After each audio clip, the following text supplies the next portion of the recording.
सफलता का वरदान पाकर आनंद है, सुख चैन है, आनंद है, सुख चैन है, तेरी मधुर धुन गाकर, तेरी याद में बाबा सफल हुए। सफलता का वरदान पाकर, तेरी याद में बाबा।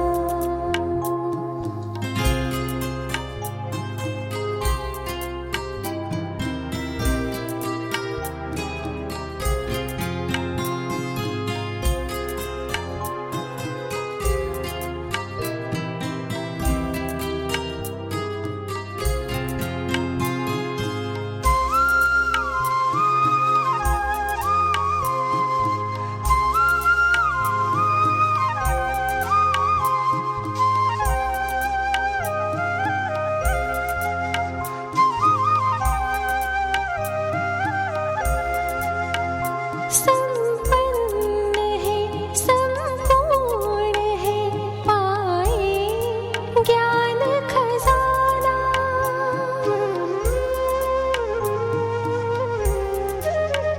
संपन्न है, संपूर्ण है, पाए ज्ञान खजाना। उमंगों के पंख लगाए, सिखाया हमें उड़ाना।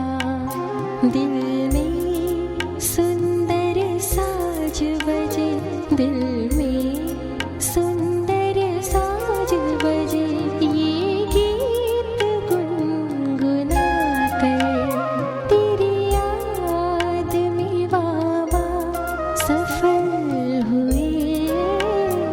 सफलता का वरदान पाकर, तेरी याद में बाबा।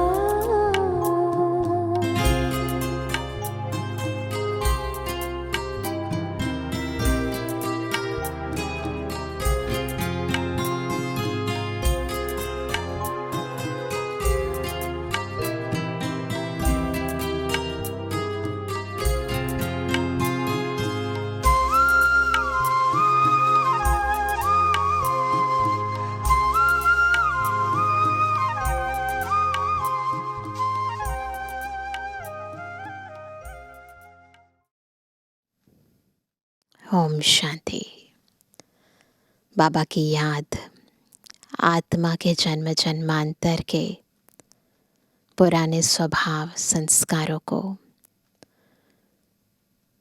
विकर्मों की विभिन्न परतों को सदाकाल के लिए भस्म कर देती है।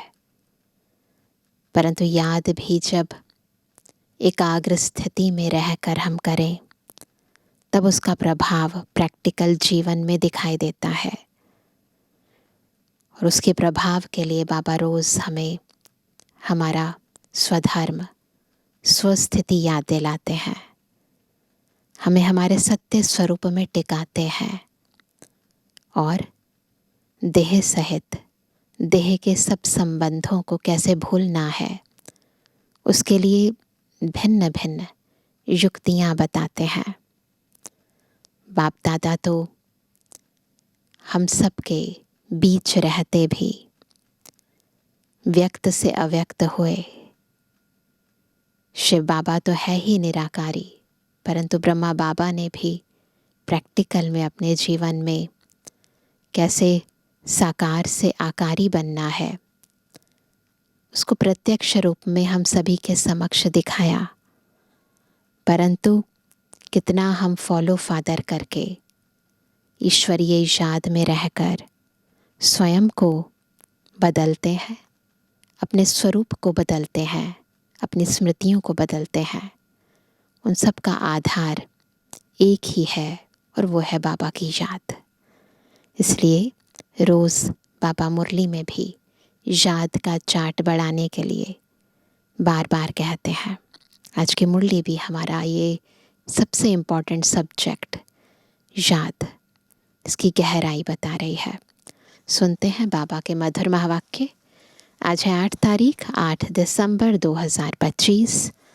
बाबा के मधुर महावाक्य हैं, मीठे बच्चे, जब तक जीना है बाप को याद करना है। याद से ही आयु बढ़ेगी।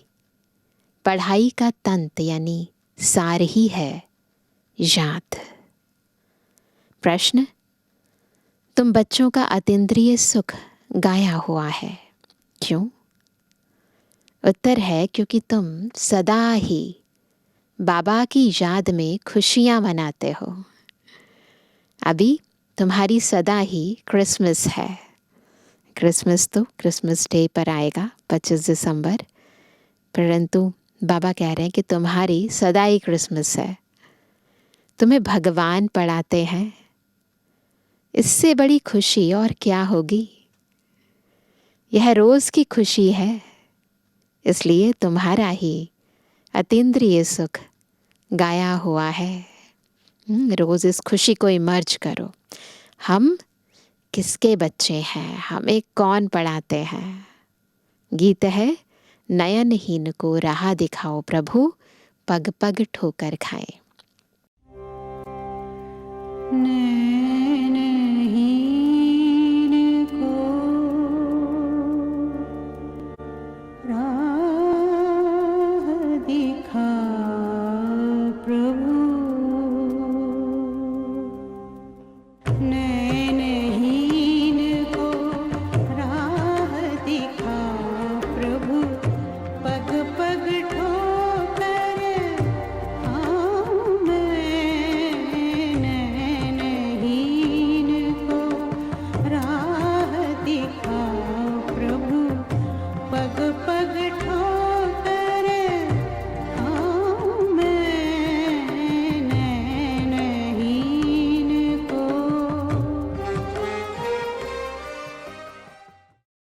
ओम शांति।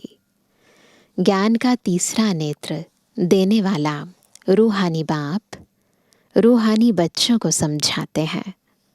ज्ञान का तीसरा नेत्र सिवाय बाप के कोई दे नहीं सकता, तो अभी बच्चों को ज्ञान का नेत्र मिला है। देख रहे हैं सभी, ज्ञान के नेत्र से एक दूसरे को भी देख रहे हैं, सृष्टि को भी देख रहे हैं। अभी बाप ने समझाया है कि भक्ति मार्ग है ही अंधियारा मार्ग।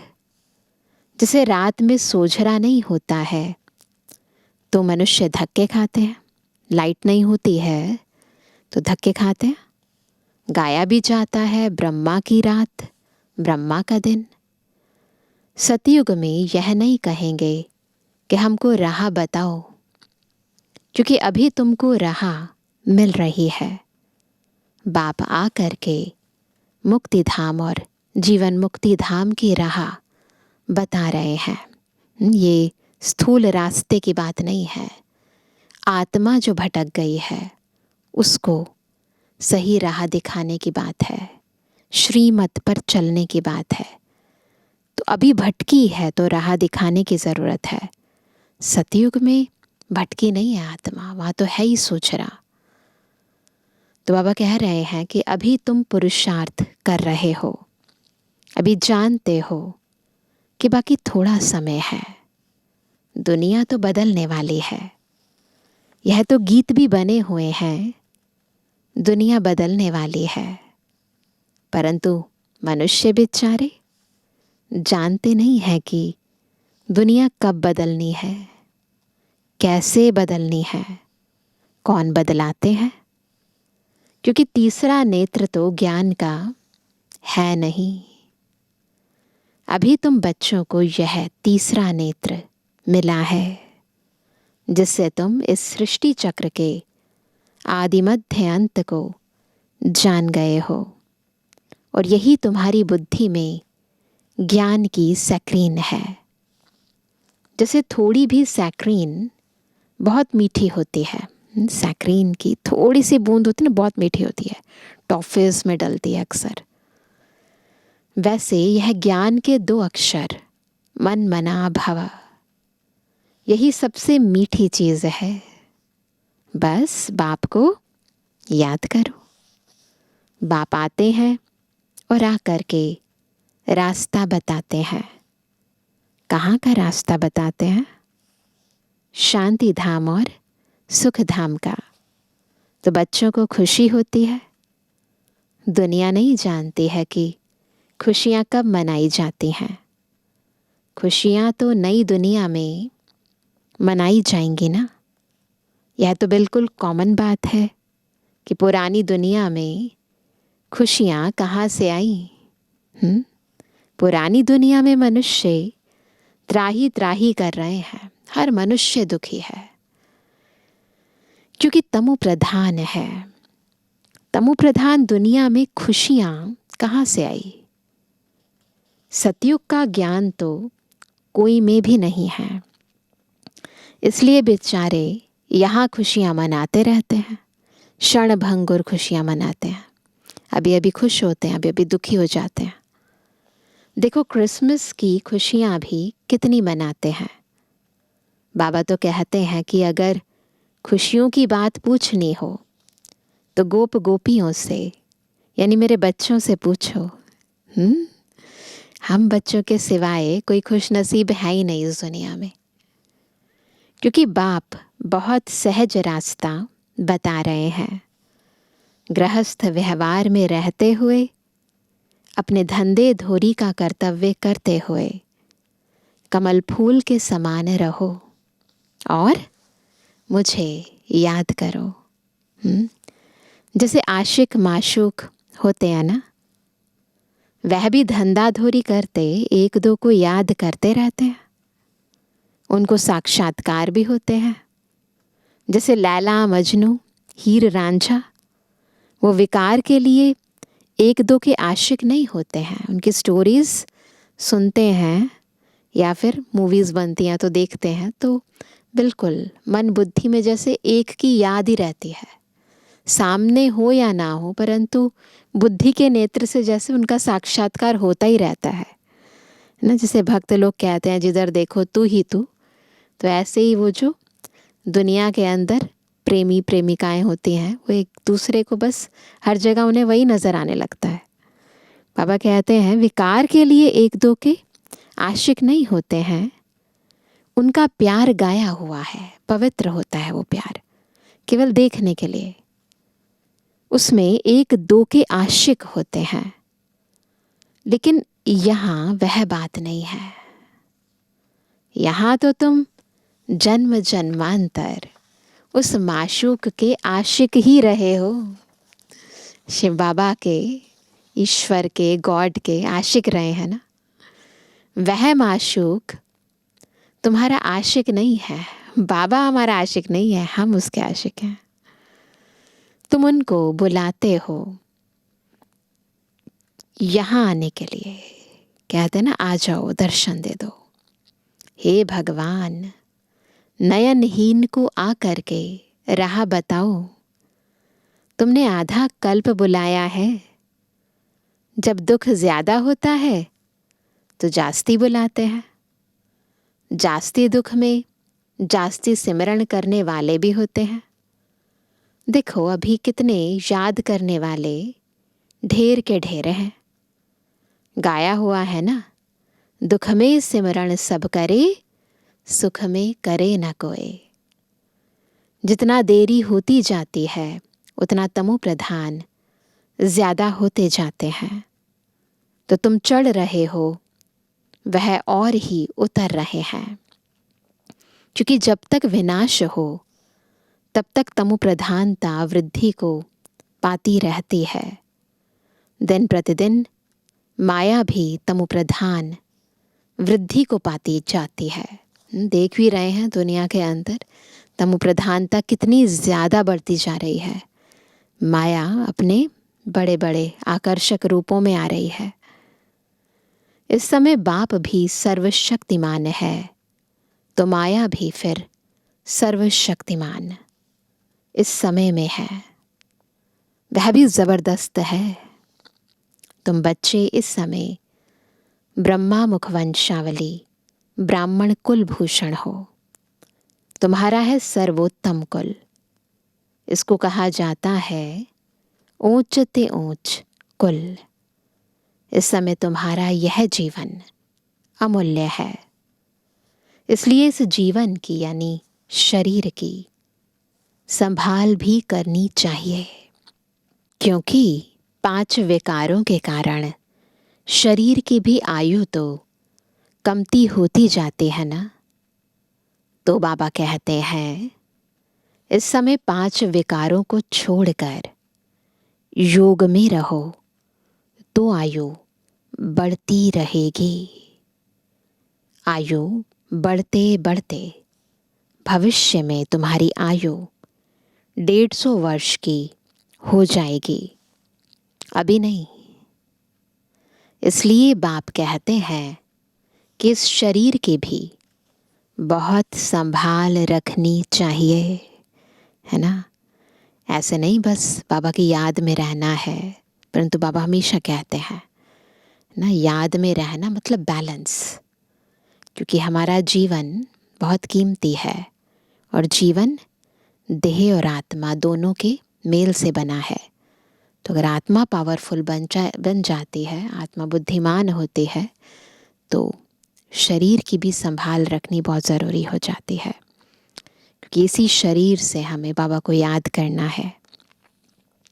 तो बाबा कहते हैं कि इस शरीर की भी बहुत संभाल रखनी चाहिए, नहीं तो कहते हैं यह शरीर काम का नहीं है, मिट्टी का पुतला है। अभी तुम बच्चों को समझ मिलती है कि जब तक जीना है बाबा को याद करना है। आत्मा बाप को याद करती है, क्यों? वर्षे के लिए। बाप कहते हैं तुम अपने को आत्मा समझकर बाप को याद करो और दैवी गुण धारण करो, तो तुम फिर ऐसे बन जाएंगे। कैसे? लक्ष्मी नारायण जैसे। तो बच्चों को पढ़ाई अच्छी तरह पढ़नी चाहिए, न जिसे कहते हैं विधि पूर्वक पढ़नी चाहिए। पढ़ाई में सुस्ती आदि नहीं करनी चाहिए, है ना। पढ़ाई में सुस्ती आदि नहीं करनी चाहिए, नहीं तो क्या होगा? नहीं तो नापास हो जाएंगे, बहुत कम पद पाएंगे। पढ़ाई में भी मुख्य बात यह है, जिसको तंत्र कहा जाता है, कि बाप को याद करो। जब प्रदर्शनी में या सेंटर पर कोई भी आते हैं तो उनको पहले पहले यह समझाओ कि बाबा को याद करो, क्योंकि वह ऊंच ते ऊंच है।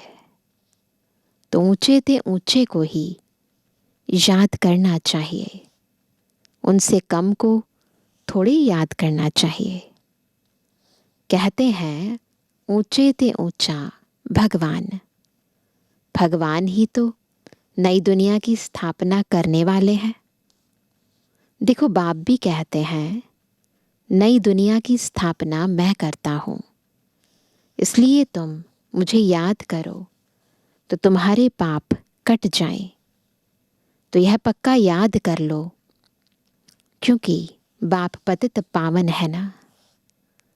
वह यही कहते हैं कि जब तुम मुझे पतित पावन कहते हो तो तुम तमो प्रधान हो, बहुत पतित हो। अभी तुम पावन बनो। बाप आकर के बच्चों को समझाते हैं कि तुम्हारे अभी सुख के दिन आने वाले हैं, दुख के दिन पूरे हुए हैं। पुकारते भी हो, हे दुख हरता सुख करता। कहते हैं ना, दुख हरता सुख दाता। तो जानते तो हो ना कि बरोबर सतयुग में सब सुखी ही सुखी हैं। तो बाप बच्चों को कहते हैं कि सभी शांति धाम और सुख धाम को याद करते रहो। यह है संगम युग, खिवैया तुमको पार ले जाते हैं।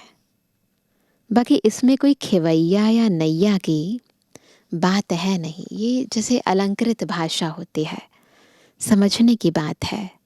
सूक्ष्म रूप में आत्मा संगम युग से कहाँ जा रही है? शांति धाम, फिर सुख धाम जा रही है। तो ऐसा नहीं है कि कोई सागर है जिससे पार हो रही है, नहीं, लेकिन अंदर ही अंदर आत्मा उस तरफ जाती जा रही है। मन बुद्धि वहाँ लगता जा रहा है। यह तो महिमा कर देते हैं कि नैया को पार लगाओ। अब एक की नैया तो पार नहीं लगानी है ना, सारे दुनिया की नैया को पार लगाना है। यह सारी दुनिया जैसे एक बहुत बड़ा जहाज है, इनको पार लगाते हैं। तो तुम बच्चों को बहुत खुशी मनानी चाहिए। क्यों? क्योंकि तुम्हारे लिए सदैव खुशी है, सदैव क्रिसमस है।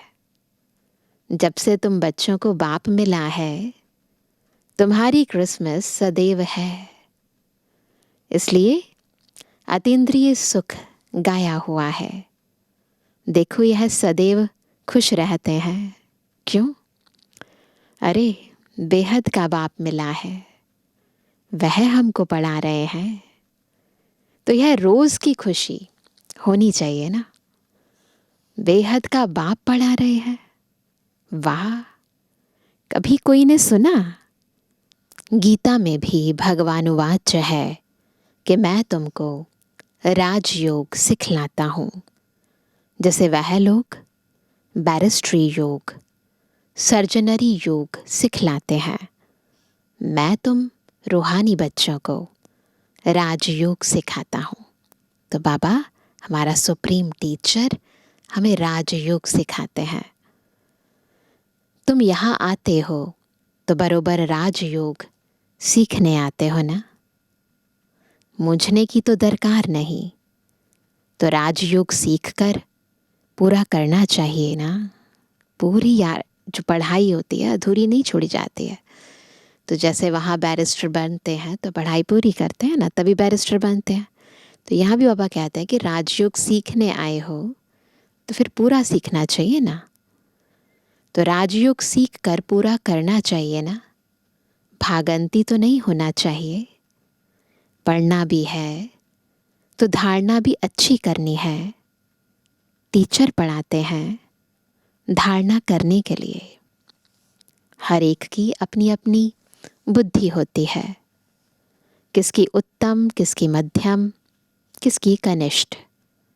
तो अपने से पूछना चाहिए कि मैं उत्तम हूँ, मध्यम हूँ या कनिष्ठ हूँ।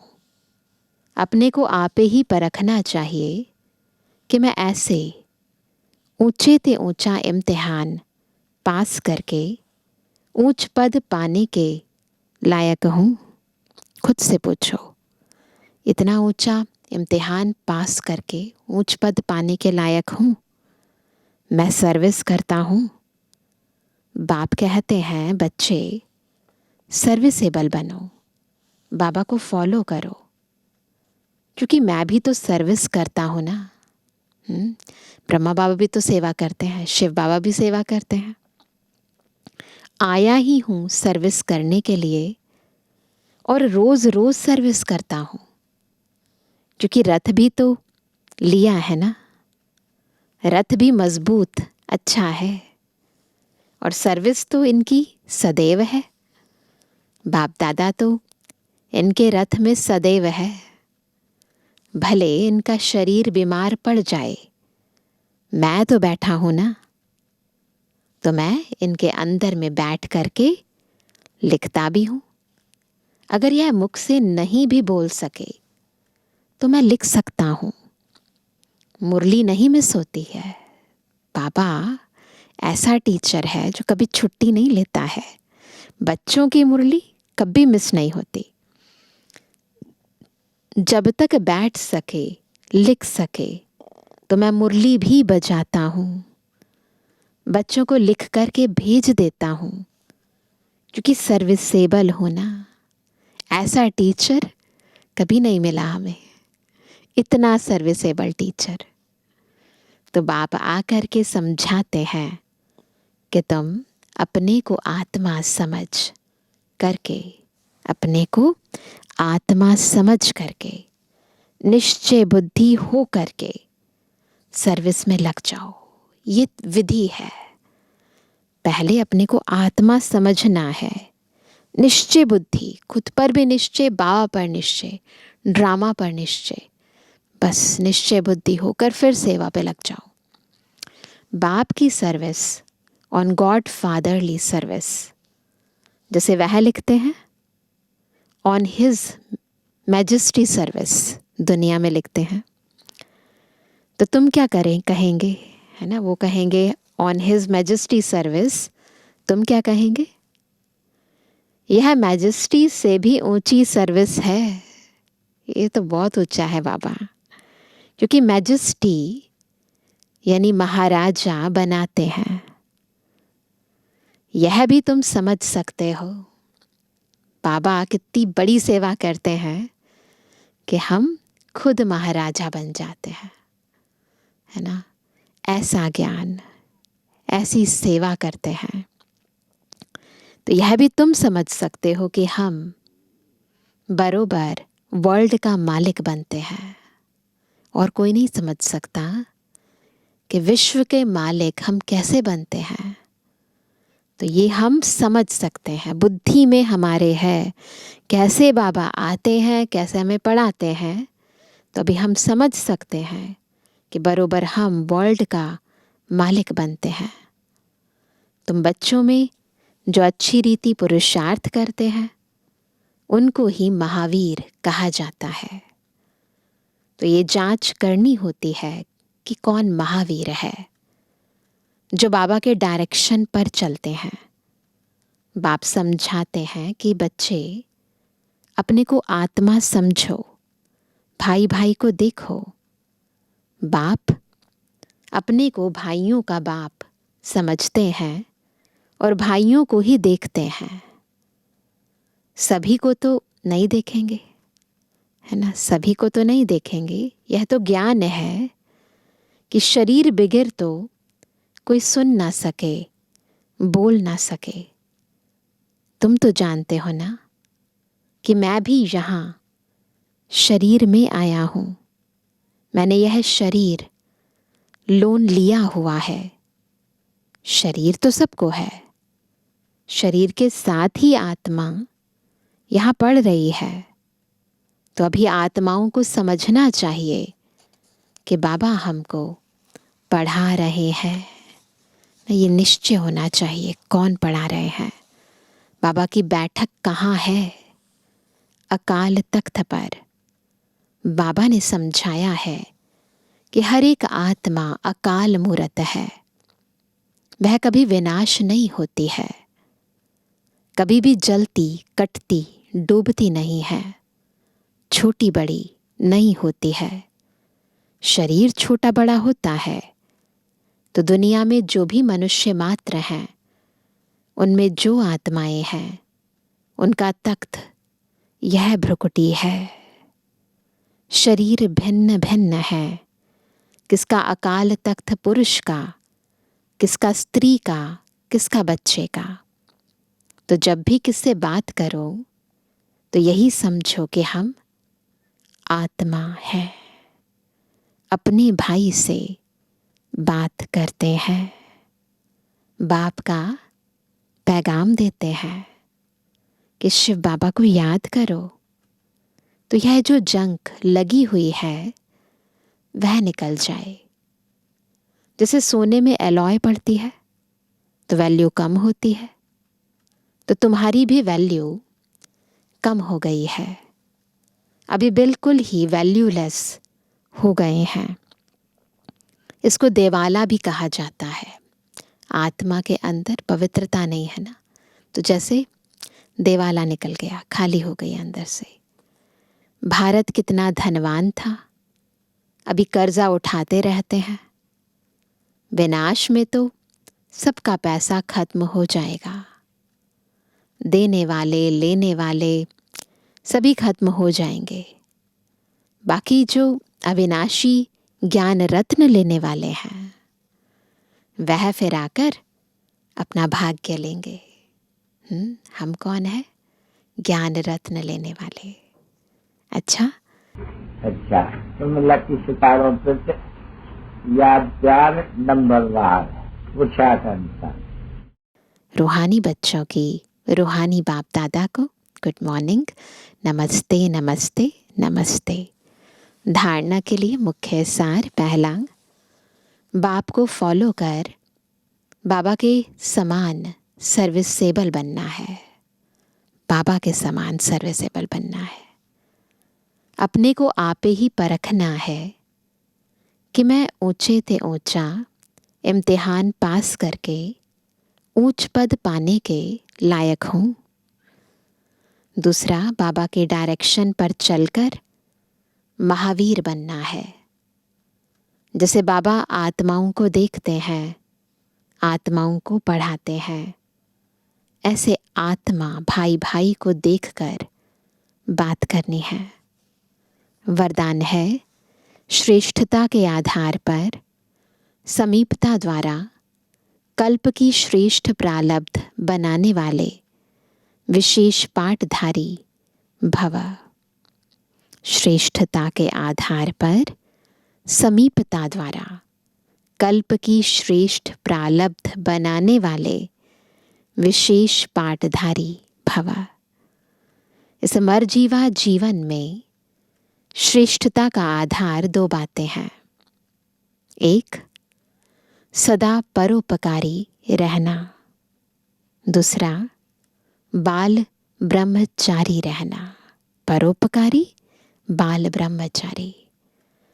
जो बच्चे इन दोनों बातों में आदि से अंत तक अखंड रहे हैं, किसी भी प्रकार की पवित्रता अर्थात स्वच्छता बार बार खंडित नहीं हुई है, तथा विश्व के प्रति और ब्राह्मण परिवार के प्रति जो सदा उपकारी हैं, ऐसे विशेष पाठधारी बाप दादा के सदा समीप रहते हैं और उनकी प्रारब्ध सारे कल्प के लिए श्रेष्ठ बन जाती है। तो अपनी दोनों बातों को चेक करना, परोपकारी और बाल ब्रह्मचारी। स्लोगन है, संकल्प व्यर्थ है तो दूसरे सब खजाने भी व्यर्थ हो जाते हैं। आज का अव्यक्त इशारा, अब संपन्न व कर्मातीत बनने की धुन लगाओ। कर्मातीत स्थिति का अनुभव करने के लिए ज्ञान सुनने सुनाने के साथ अब ब्रह्मा बाप समान न्यारे अशरीरी बनने के अभ्यास पर विशेष अटेंशन दो। जैसे ब्रह्मा बाप ने साकार जीवन में कर्मातीत होने के पहले न्यारे और प्यारे रहने के अभ्यास का प्रत्यक्ष अनुभव कराया, सेवा को व कोई कर्म को छोड़ा नहीं, लेकिन न्यारे हो लास्ट दिन भी बच्चों की सेवा समाप्त की। ऐसे फॉलो फादर करो। तो बार बार देह से न्यारे होने का अभ्यास करना है। कर्म नहीं छोड़ना है, पर कर्म योगी बनना है। न्यारे और बाबा के बहुत बहुत प्यारे। अच्छा, ओम शांति।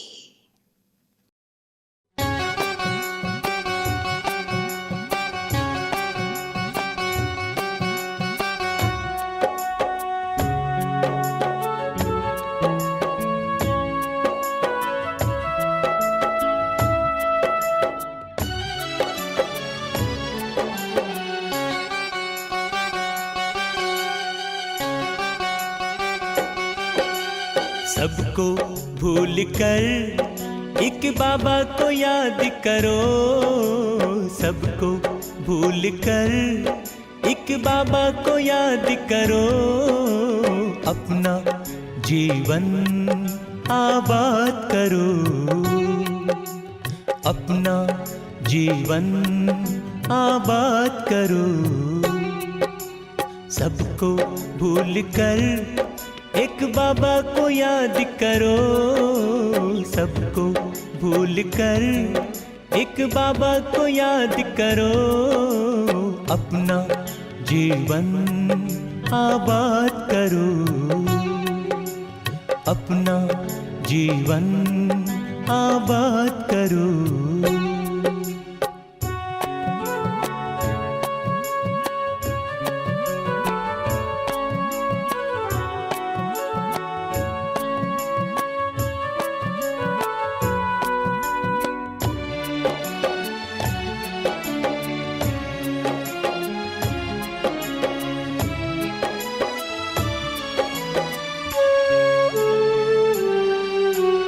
ये तन और ये धन साथ जाता नहीं है, ये तन और ये धन साथ जाता नहीं है। इस दुनिया में कोई साथ निभाता नहीं है, इस दुनिया में कोई साथ निभाता नहीं है। समय बड़ा है कीमती,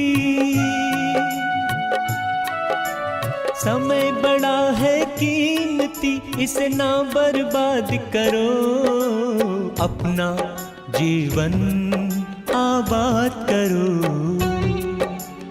अपना जीवन आबाद करो।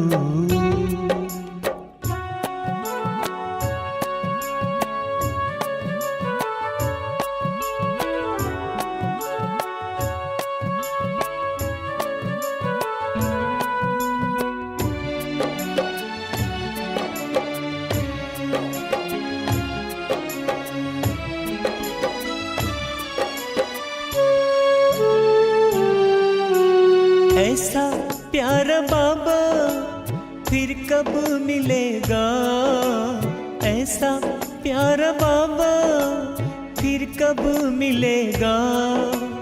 वक्त गया तो फिर रब ना मिलेगा, वक्त गया तो फिर रब ना मिलेगा। पल पल उनकी याद में, पल पल उनकी याद में तुम पुरुषार्थ करो, अपना जीवन आबाद करो, अपना जीवन आबाद करो।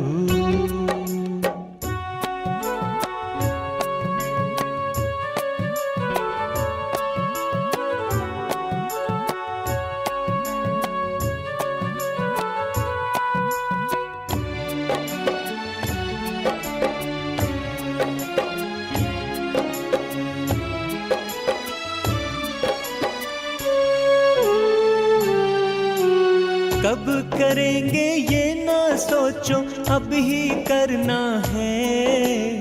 कब करेंगे ये ना सोचो, अब ही करना है। श्रेष्ठ संकल्पों से दुनिया को बदलना है, श्रेष्ठ संकल्पों से दुनिया को बदलना है। स्वयं को पहचान कर, स्वयं को पहचान कर तुम आत्मसात करो, अपना जीवन आबाद करो, अपना जीवन आबाद करो। सबको भूल कर एक बाबा को याद करो, सबको भूल कर एक बाबा को याद करो, अपना जीवन आबाद करो, अपना जीवन आबाद करो, अपना जीवन आबाद करो, अपना जीवन आबाद करो।